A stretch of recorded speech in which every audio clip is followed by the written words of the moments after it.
Gamer couple creates an app, breaks up, but reunites for love of the game and each other, and has a massive showing at GamerX. This is my fucking cover story.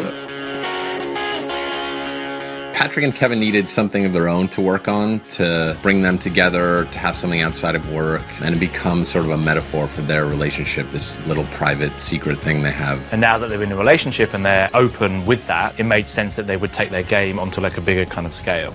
And there is a GamerX that exists in San Francisco anyway, and it made sense to us that that's where they would show their product. One Up Him is a battling game where you fight using gay archetypes. That sounds very 2009. We gave it to lots of people to come up with names, and our assistant Emily, she came up with the name, One Up Him. It's about showing maybe the kind of ridiculousness of all the stereotypes that exist. And when we were coming up with all the different archetypes that there were so many different types of gay people within like one bracket. Do you consider yourself a bear? No, I'd say I'm a seal pup. So what's Glorified? It looks like a spy game. Well, it's not.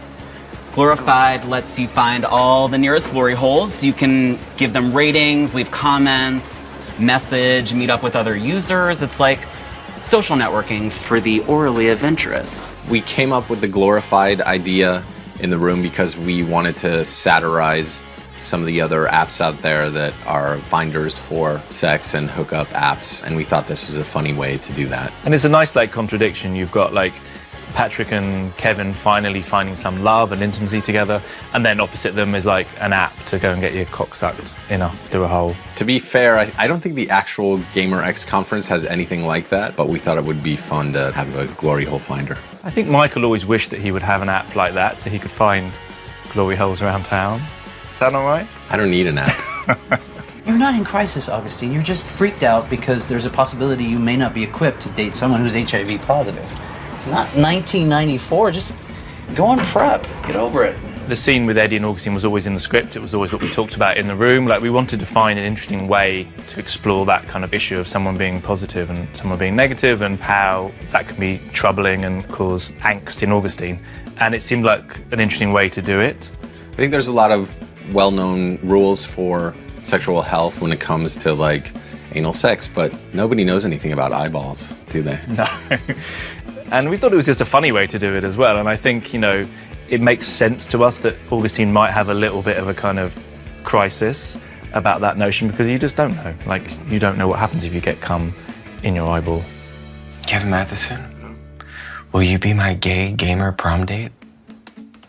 I thought you'd never ask.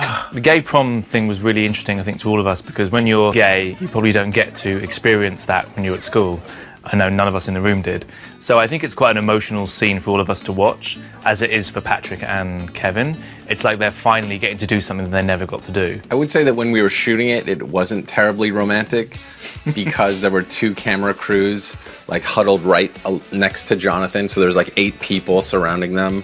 So even though it looks very intimate, it was not intimate at all. But that's how good Jonathan and Russell are. I think there's also something very important about this episode, and it's the first time that Patrick's said I love you to someone. I think that's a very big thing for Patrick. He's like 30 years old and he's never said it.